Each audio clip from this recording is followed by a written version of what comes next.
Good Sunday morning, Facebook and YouTube. I am Kendrick, the sports guy. I hope you all having a great weekend, and it is getting my type of weather. It's warm out here. It's getting a little warm. I love that. Unlike my good brother that's going to join me here in a second, he can't stand it. But you know what? I forgot to say, it's about to be sundress season. Ladies, you got them sundresses out? Because your boy going to be out watching. I'm ready. I'm ready. We're gonna have something. It's gonna be a good spring and summer. I'm putting that in the atmosphere. But before we get started, man, y'all know Club Kendrick rules. You come in here, you like, you subscribe to the channels. That is Kendrick Sports Hustle, as well as TFG Sports Media. Make sure you follow them both on Facebook. Make sure you comment. Let me know where you're watching from. Again, like, share, subscribe. Don't be sitting in the bushes. Make sure you comment. Let us know where you're watching from. I'm also live on TikTok at the same time. And we got some people already in the house on TikTok. Lugene McClure, thanks for popping in. Appreciate that. Dennis, Faye, happy Sunday. I'm glad you're joining us. Will Granger, 57, thank you for popping in. Again, we're going to be talking about sports media, and we got some beefs happening. We got some beefs. I ain't talking about no steaks. I ain't talking about no hamburgers. We got some real beefs happening.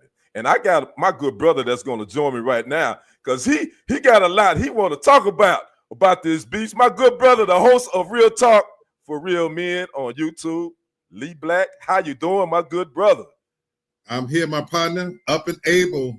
And unlike you, I miss winter, but I am glad it is sundress season. Yeah, and we already know why you are ready. Yes, sir. You know what? Sir. Yeah, y'all gotta watch my brother on Real Talk for Real Men, so he can really go in depth about sundress season and those filthy, nasty. I'm not gonna go there. We talking sports. We're gonna be nice today. Hey man, let's jump right into this thing. I posted I think it was, I don't know if it was the Kyrie Irving one I posted, or was it the LeBron James I posted, Black, that you had an issue with? Was it both of them? I can't remember. No, it was a LeBron James. It was a LeBron James interview on Pat McAfee show. Okay, let's start with that one. We're going to start with that. Is the one that's getting the most traction, by the way.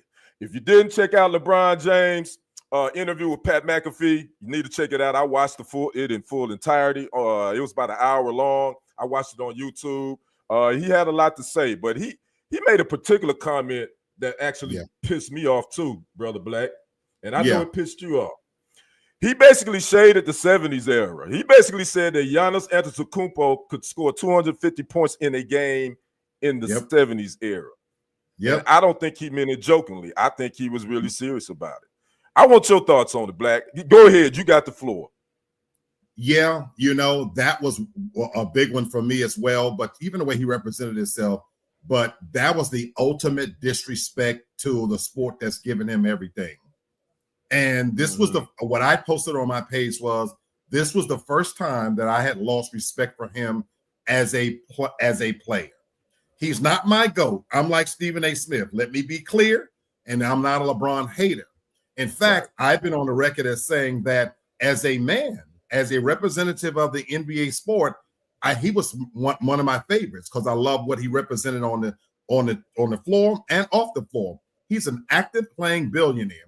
And this interview was the first time that I saw in full display a level of pettiness, of small-mindedness, and disrespect for the NBA. And it was the first time I legitimately lost respect for him as a basketball player. And if we're going to talk about this comment right here, I love your caption right there. There is no way that you can say in the face of a time when Dr. Julius Irving played, and we could list a myriad of players, that you're going to tell me that Antetokounmpo, and I'm not shitting on Antetokounmpo's name, but you're going to tell me that he could score 250 as if he would be playing a man amongst children. It was the ultimate level of disrespect. We've never seen that from him before. And that's as disrespectful to not pay homage to those players who played in an era before you where the game was different, tougher, and LeBron knows this. LeBron is no idiot. Everything he said on that Pat McAfee show was strategic and orchestrated. And so for him to say that intentionally, I lost a lot of respect for that man. I'm like, why is this? Why is the old eras always catching strays from this new generation? I don't get that. I'm like, why would you totally disrespect the whole era of basketball? Uh, because you feel like that this generation, this brand of ball is better. What happened to the respecting those that help build the platform that puts you in a position to be able to do what you are? I just think that's being unfair. And I'm gonna say the older generation sometimes they can be a little ornery too, throwing shots at this new generation. We may not like it, but again, there's a disconnect. Why do you think there's such a disconnect, and specifically basketball? Because you don't hear this in NFL, you don't hear it in Major League Baseball. Why specifically is this a disconnect when it comes to NBA? Beautiful question, and that's because of in my opinion, rather, that's the way the game of the NBA is marketed. The NBA has always been marketed off of individual players, where other sports the team has always been bigger. If you in the NFL, it's the Steelers, it's the Cowboys, it's the San Francisco 49ers. If you're baseball, it's my New York Yankees, even though they ain't shit, but it's still the glamour franchise. And the NBA has always been marketed based off of individual players. When you think of the NBA, especially you go back to the 80s, you think of Larry Bird and Magic Johnson, Michael Jordan. So it's the way it's marketed. But I love your question. And let me be clear, I'm 57 years old. I am a get off my lawn type of guy. I am an opinionated type of guy. Yeah. Having said that, I've had to learn to evolve and respect. And the reason my answer to that, my brother, is we now live in a TikTok generation. And I've had this same argument with my nephews and nieces. This younger generation, because they're bigger, faster, stronger, and they have greater access to things in a way that we didn't, it's like anything else. They know more than us. Everything they do is better. They've reinvented everything. And that is what we're seeing. And that is what makes this so surprising from LeBron, a 40-year-old player who came through the ranks, and for him to jump on the bandwagon because he wants, in my opinion, to curry the favor of the young faces of the league, because for him, this entire next year, however long he played, is about his legacy. And he is so dead set on wanting to be called the GOAT that he has picked the side. And this is where I think he's effed up. And I want to get your opinion, because I had a comment on this story, and I replied. A lot of times, we get comments when we post something on our YouTube channels, and a lot of times I don't respond. I just maybe check, like or whatever. But this particular comment, and I want to get your opinion on this, Brother Black. James Hunter, he said, because I said my title was LeBron James throws shade at the 70s era basketball. And he did throw shade. I don't care how you look at it. He did. This particular commenter, James Hunter, I'm going to call his name. I hope he watches this. He says, how is that throwing shade when he gave his opinion? Just like Dr. J said, his all-time starting five didn't have none of the guys of this new era in it, including LeBron James and Stephen Curry. That was his opinion. So LBJ can have his opinion too. And I responded. And I was like, yeah, you're right. He can have his opinion. And I ain't say he couldn't. But for him to say that Giannis Antetokounmpo could score 250s in a game in the 70s was straight disrespectful. And I don't care what kind of dress you put on it. And I told him, that's my response to him. What would your response be to Mr. James Hunter, Brother Black? I agree with you. There's a difference between sharing your opinion and then it crossing over into a line of disrespect. Right. Everybody is entitled to select who their favorite players are. And I heard a young lady put it best one time when she says, Jordan is the GOAT, but he's not my GOAT. Yeah. And so using the same argument, Julius is naming the players that he would select as his starting five. Every single player has the right to name whoever they love. That's not where the disrespect comes from.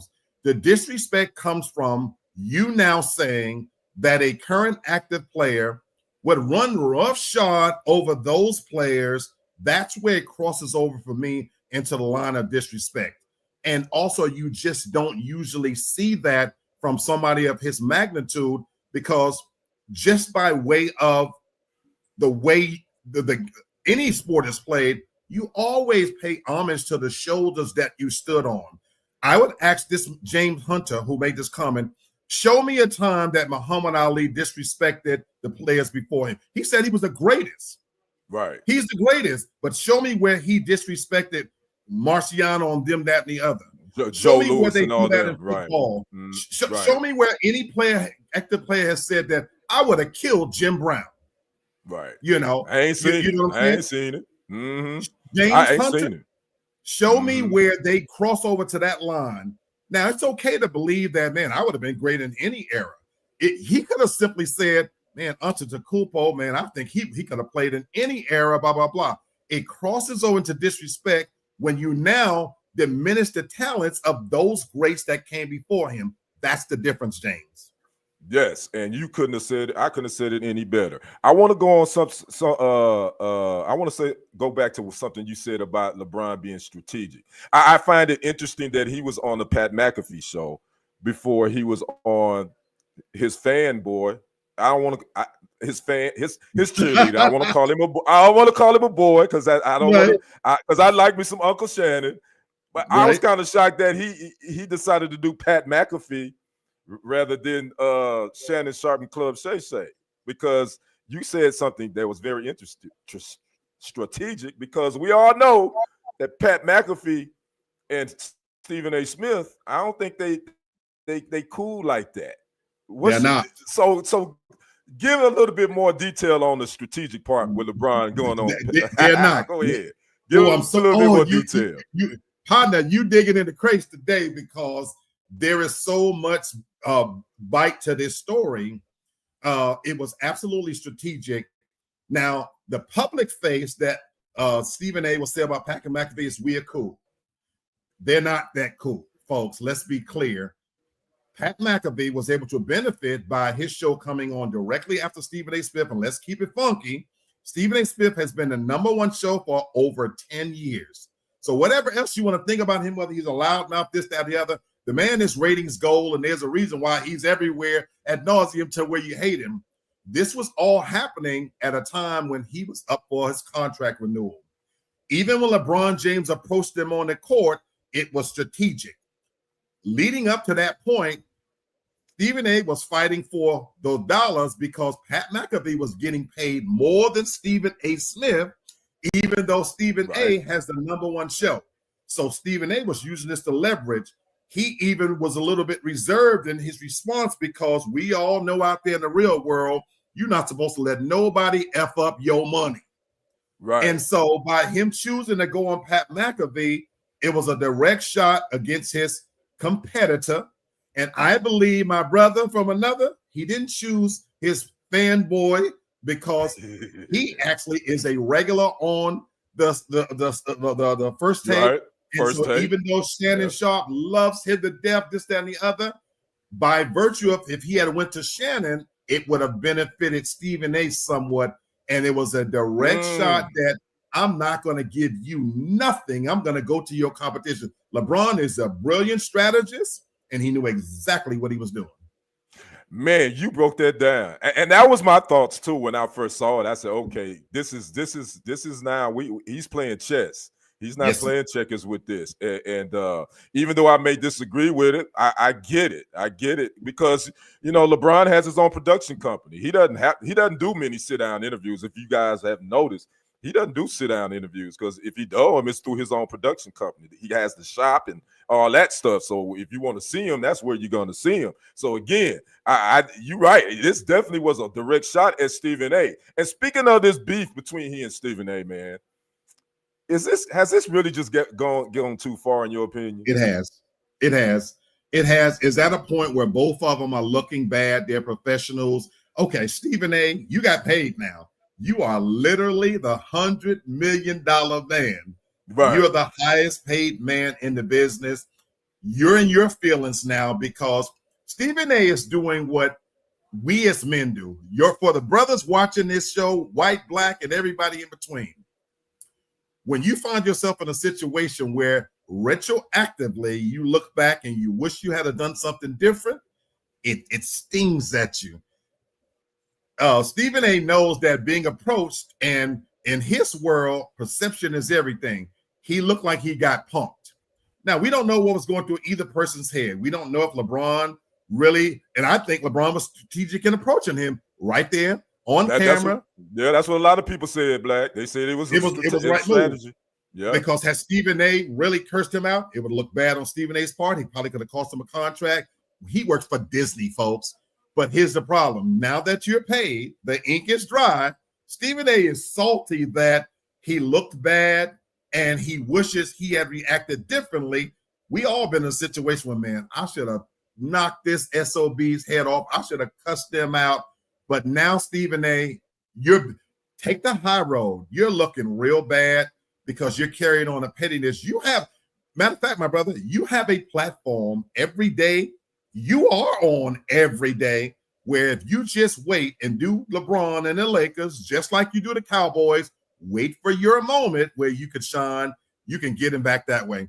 And LeBron looks very bad because by many people's account, you're the GOAT. And for you to be having such a petty argument, it further lets people know you are not the GOAT.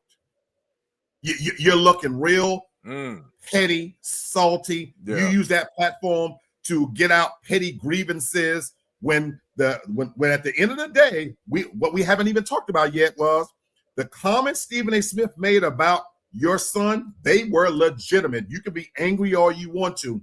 He was talking about the fact that you put a target on your son's back by saying he was better than active players.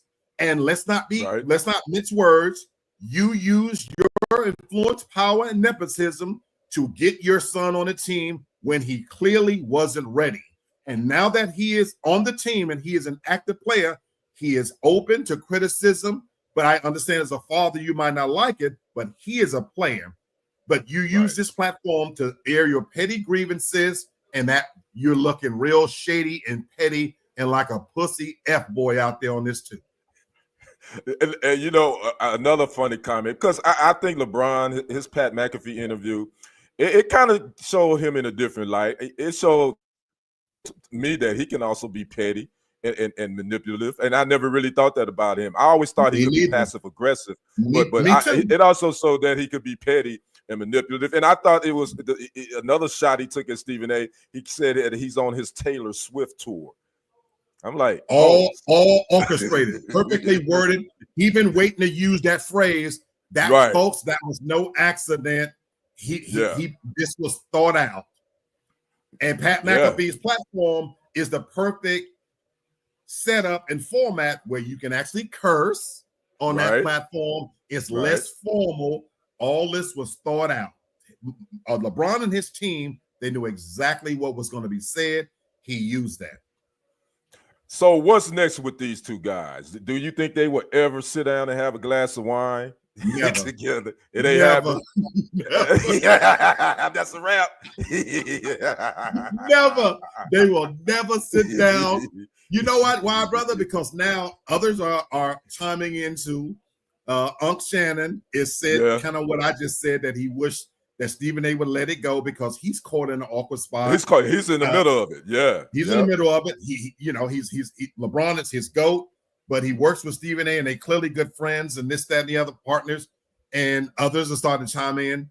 And again, now that Stephen A's got his money, he doesn't need LeBron to get his money. He's paid, folks. And LeBron is a billionaire. They'll never sit down. They'll never like each other. And Stephen A is now coming out with vitriol saying, you will never be my GOAT. And I got to say this one thing, even about what Stephen A has done. His rebuttal came behind this. Now he's really in his feelings. So he's itching to tell some of LeBron's personal dirt. Folks, you need to understand something. Stephen A. Smith and reporters like them, they know a hell of a lot more about these players than they ever truly come out with. LeBron is playing a dangerous game. Let me say this to you, Mr. LBJ, Mr. GOAT. You better lock your skeletons up in your closet and never let them back out, because now you've made an enemy of Mr. Stephen A. Smith, and he is not going to cover you. Hey, he ain't going to let it go. You're right about that. What's going on, Armor the Boy 328? He asked us, Brother Black, our thoughts on Dominique Wilkins. My thoughts, one of the greatest dunkers of all time. Mm-hmm. One of my favorite players that I think don't get enough love. I don't think Yep. he's talked about enough. And I think, and you all know, MJ is my GOAT. I didn't say he was the GOAT. He is my GOAT. But I thought Dominique Wilkins got robbed in that slam dunk contest. I Me actually too. thought the one in Chicago. I actually Me thought too. Dominique won that. So that's my thoughts on Neek. I think he's one of the greatest players of all time. Just my opinion. And I think Brother Black would agree with me as well. Let's 100%. talk about another guy that's not feeling the sports media, Mr. Kyrie Irving. He went live last Saturday on Twitch and basically was telling these former NBA players they need to cut it out. He's fed up with them being in the media and always dissing this generation of players. And he wouldn't call out the people he was talking about. He said when we see him, he gonna let them have it when he see him. But we all know who he was talking about. I did a segment. I already know who you were talking about, Kyrie. You were talking about Charles Barkley and Shaquille O'Neal. You could have said who you were talking about. What's your thoughts on Kyrie kind of saying he's tired of these former players going at them? What's your thoughts on that? So not everything he said is without merit, but in this particular case, I love that you identified that he really is talking about two specific personalities.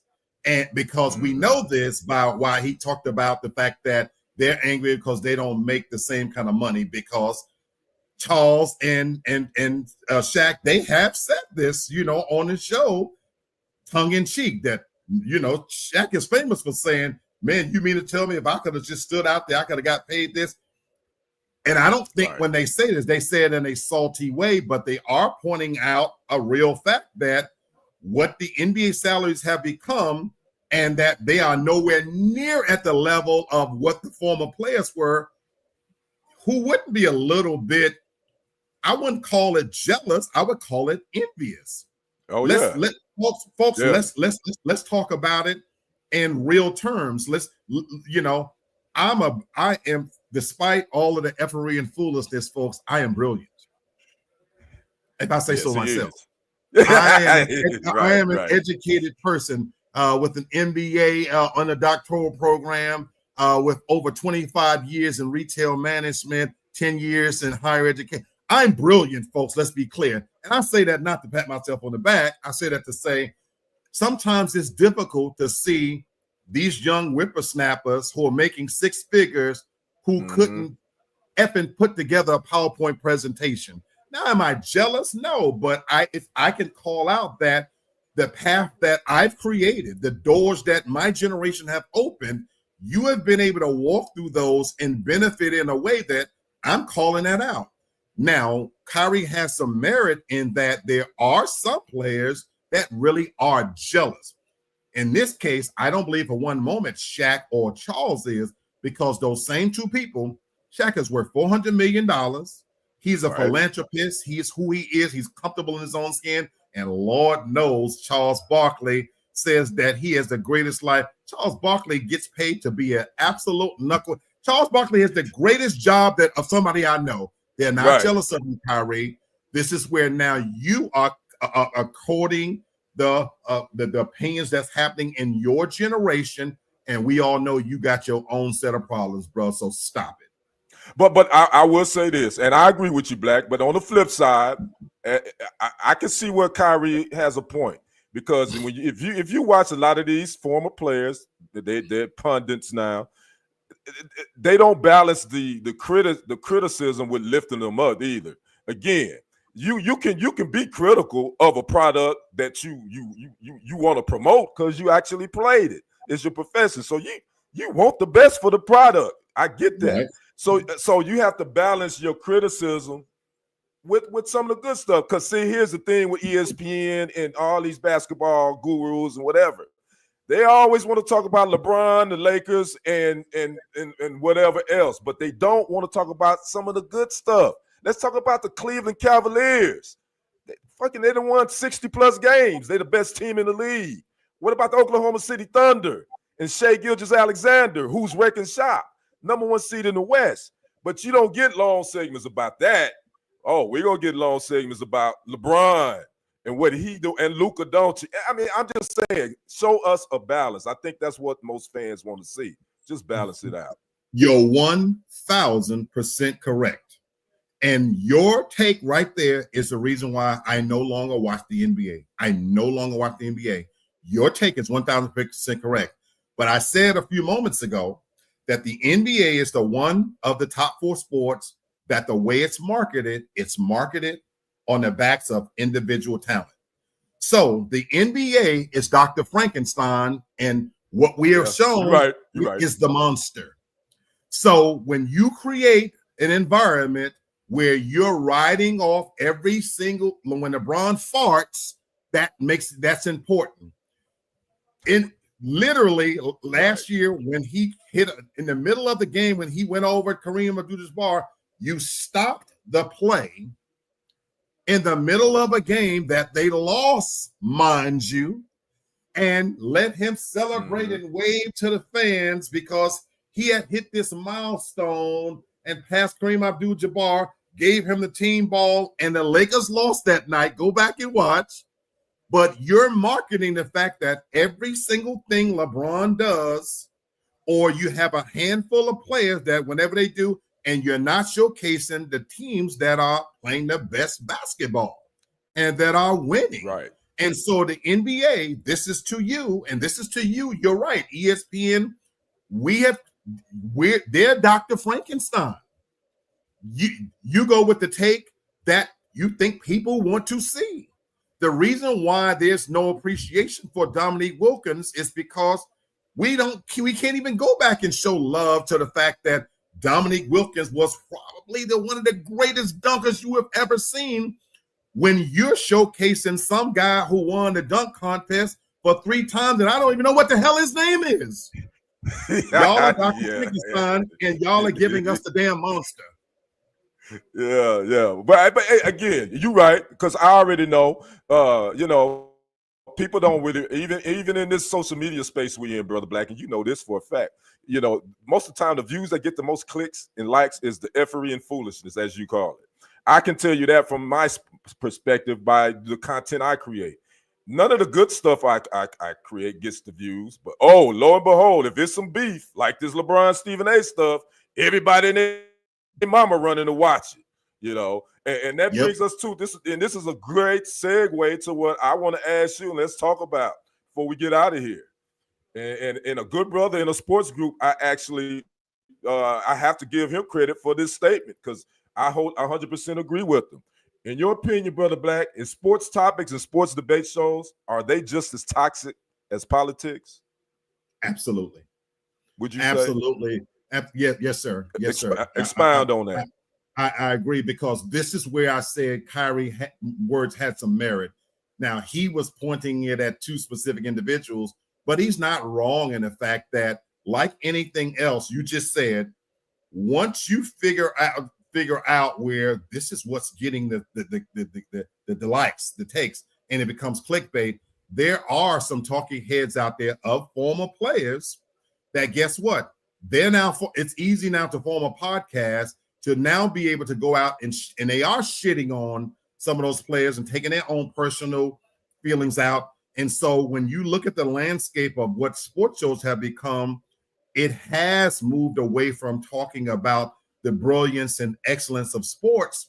And LeBron using Taylor Swift, it is Taylor Swift this, if that's a word, and that the sports platforms, they're filled with stories about personal stuff and stuff that's not even about the game, and it's digging into the individual person's business. When if you do go back to the way sports used to be covered, we didn't know that much about our sports heroes' personal lives, who they date, and whether they made. We didn't know these things, but it has become soap opera, reality TV, and those are the stories that get attention. And whoever made that statement, they're right. Yeah, he was right. He was right on. And because I'm in quite a few sports groups, and I don't really do a lot of commenting in it because a lot of the topics are played out. It's the same old retread. It's really reality showish, and it just doesn't doesn't interest me. It doesn't even sparks me because it goes back to Black. You and I the same generation. We the same age. You know, when we talk sports in the barbershop, we was really talking sports. We were arguing about who was the better team, who could, you know, and it was just legit. It wasn't about dissing other players and this and that and who couldn't play in this era. We was really riding for our favorite players and teams. That's how we talk sports. But unfortunately, it's not like this because you got one side, you got, you know, people that love LeBron and those that hate him. Then you got people that love MJ and hate him. And then you got generations dissing up. And it just right now, it's the sports landscape is so hostile and toxic. But again, that's what people want to watch. I remember you told me this, Black, and you were right. I remember when Mind the Game. You remember when LeBron and JJ Redick launched that show, and you basically said, man, I don't want to watch that. And I was like, man, I liked it because they were talking about the X's and O's. But I have to come back and humbly say you were right. I can tell you, people don't want to watch that. They don't want to watch real talk about the games and the analysis. They want to watch the LeBron James getting confronting Stephen A. Smith. That's the kind of crap they want to watch. They don't want to watch the good stuff. And it's hard to find a balance as a creator. To do you want to sell your soul? Do you want to kind of do it? And that's just hard for me. I agree. And this is my brother, the hardest working man in the business, Kendrick Sports Guy. My brother, you break stories before anybody else. And what I love about what you do is you break the story and you cover what's out there. But you know what, you remind me in so many ways. I'm gonna pay a compliment to somebody who I thought got a bad beat, Ellen DeGeneres. You know, when you break a story, Kendrick Sports Guy, you don't do it with any vitriol. I never heard you do a story where you do it with any vitriol. You report what's happening. But what I really respect about your platform when you do your sports stories is that you lay it out there for your audience to be able to take from it and dissect what they will. But you never interject your input. Like we sit here talking about things, you know, and we go behind the story. But I love that you report the story. Hey, this person has just got a big contract. This person's just got cut from the team. Hey, even if somebody commits a bad act, so I watch you and you'll say something like, you know, so we're gonna see what happens here. You do it in such a professional way, and we don't see that. We're not seeing that. And so you talk about finding that balance. I don't know that we'll get back to that place, Brother Kenny, because once something is out there and that genie is out of the bottle, I don't know that you can pull it back, my brother. You're right. You know, and that's wishful thinking for my little naive ass. but yeah, we there. You know, and my thing is a lot of these YouTube content creators, and I'm not dissing any of them, but my background is television, news, sports. So I have a journalism background. If you guys don't know that's my background. So I approach stories from that perspective. I want to make sure my facts are correct.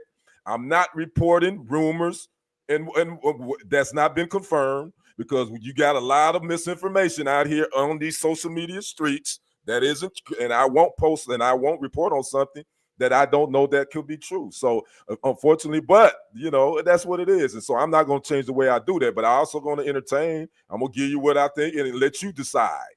Yeah, I give my little piece on it, and those that comment on it, you tell me what you think. That's what I always do. So anyway, I just think sports, you know, again, my thoughts, I think it's as toxic as politics, and we know how toxic politics is at this point. It has been for quite a while, but it's definitely at a new level. Anyway, all right, Brother Black, I'm gonna let you get the final thoughts, man. What you got?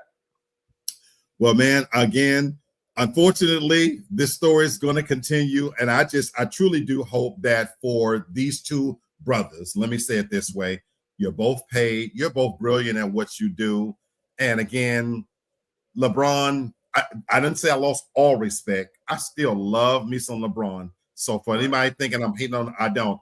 Up till that moment, I've loved everything about what that man has stood for. He's been a great ambassador for the game. He's an active billionaire. And to be able to play at this higher level as he has, as long as he has, He hasn't cheated the game. So I love him for that. We are human. LeBron and Stephen A., let it go. You both made your points. We know it's men that sometimes we can get touchy and now we want to step out there. You both made a point. You got your sides. On your individual sides are going to say, man, you ate him up. Man, you told him. Let it go and now go back to real life. That's what I hope for this story. And those in sports groups too, I'm talking to you. Y'all let it go too. Y'all can quit posting this LeBron James and Stephen A. because y'all keep it going. Y'all keep on posting this same old stuff. Y'all let it go too. All right, Brother Black, one thing before I let you go. Is your book available yet? No. I'm still working on a couple of things and a second book, folks, as well. Well, we're going to have you back when it's ready, and then we're going to talk about that second book too. All right? Appreciate you. And then let me put this out there too. Me and my good brother Black, we got some coming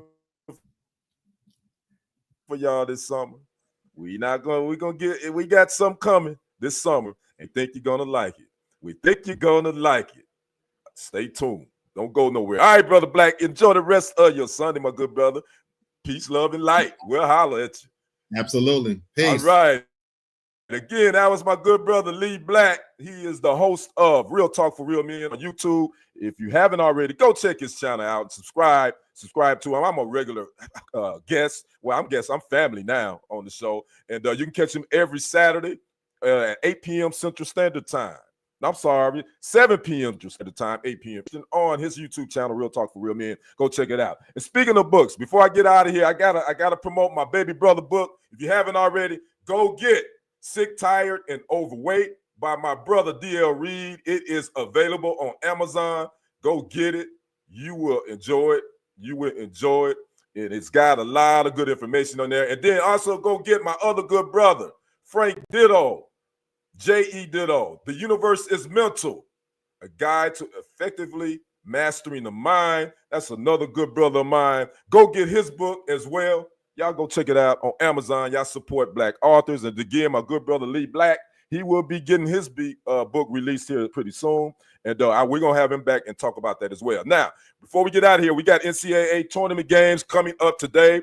Results from yesterday and Friday. Number 3 seed on the men's side, Texas Tech lost to Florida, number 1 seed, 84-79. Number 2 seed, Alabama, lost to the number 1 seed, Duke, 85-65. I think Duke is probably going to win this thing. I didn't say that at first, but it looks like they're going to be the team to beat.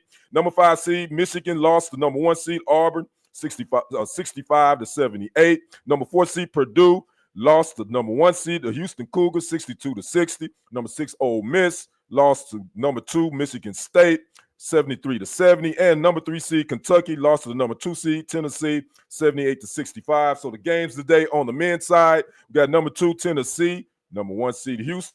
That tips off at 1:20 p.m. on CBS. Then we got the number 2 seed, Michigan State, versus number 1 seed, Auburn Tigers, the number 1 overall seed in the tournament. They tip off at 4:05 p.m. on CBS as well. Now, to the women's tournament, we already got some game that's going to tip off here at noon. We got the number 2 seed Duke and number 1 seed South Carolina Lady Gamecocks. They tip off at noon on ABC. Then number 3 seed LSU Lady Tigers and the number 1 seed UCLA Lady Bruins. They tip off at 2 p.m. ABC as well. Some of the final scores from yesterday and the days before that: number 4 Maryland lost again, number 1 seed South Carolina, 71-67. Number 5 seed Ole Miss lost to number 1 seed UCLA, 76-63. Seed lost again. Duke, defeated seed North Carolina State. Yeah, number 5 seed Tennessee on this 67-59. Texas is the number 1 seed on the ladies' side, and number 5 seed Kansas State lost to the number 1 seed USC, 67-61. USC again is playing without their star sophomore guard Juju Watkins, who injured and tore her ACL a couple of nights ago. She's done for the tournament. Number 3 seed Notre Dame lost to number 2 seed TCU, 71-62. And the number 3 seed Oklahoma Lady Sooners lost to the number 2 seed UConn, 82-59. And no one is really talking about UConn, but I think they might be the team to beat. Paige Buchers put a 40-piece on OU yesterday, and she is most likely going to be the #1 draft pick coming up in a couple of weeks, the WNBA, and she will end up with Dallas because the Dallas Wings have the first pick. So that's all the NCAA tournament action. Again, I am Kendrick, the sports guy. You can catch me here every Sunday morning, 11 a.m. Central Standard Time, where we rapping a little bit about sports. Then you also can catch me Friday afternoon, 12 noon Central, 1 Eastern. We do our Friday freestyle, where we talk a little sports and a little bit else. I go live on TikTok. It's out. April 2nd is the deadline for TikTok.